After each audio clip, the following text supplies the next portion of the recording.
Nossa quinta pergunta é: qual a consequência de uma igreja local quando perde a sua identidade? Não somente de uma igreja local, mas da igreja global, a igreja que está em toda parte. O que acontece ou qual é a consequência de uma igreja quando perde a sua identidade? Bom, ela anuncia um Cristo, uma caricatura de Cristo.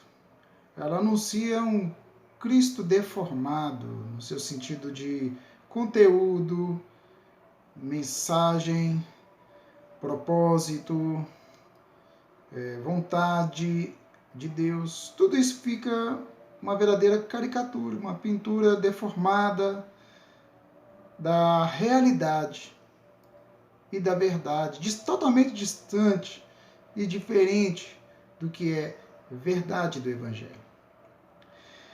Então, uma igreja, são várias as consequências. Por exemplo, ela anuncia, uma igreja que perde a identidade dela, a identidade formada a partir do Evangelho, ela anuncia um quase caminho, um quase Evangelho. Ela anuncia um outro Evangelho, que Paulo nos manda chamar de anátema, maldito, desprezível.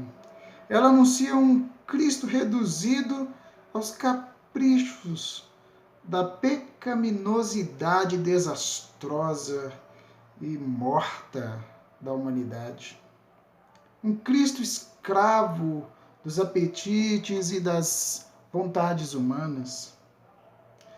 Na verdade, ela não anuncia o evangelho de arrependimento.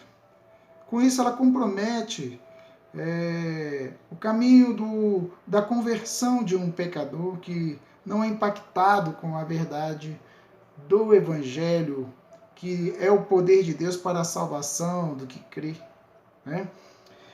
Ela não cura, se ela anuncia um falso Evangelho, porque ela está com sua identidade descaracterizada, então ela anuncia um falso evangelho e com isso ela não cura, ela não liberta e ela não salva, ela não promove essa obra da graça de Deus.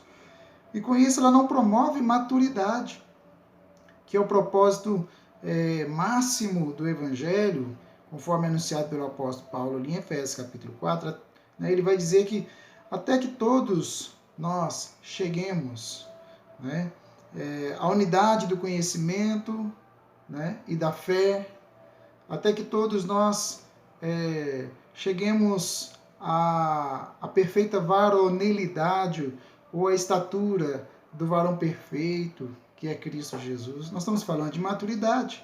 Isso só pode ser promovido pelo anúncio do verdadeiro evangelho.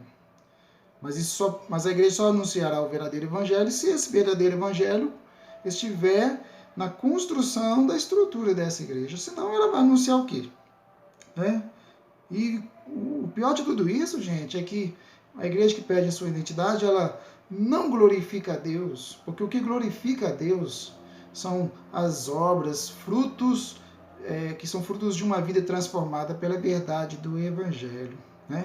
E por fim, fica comprometido a missão da igreja, que é fazer discípulos, ensinando a guardar todas as coisas que o Senhor nos ordenou.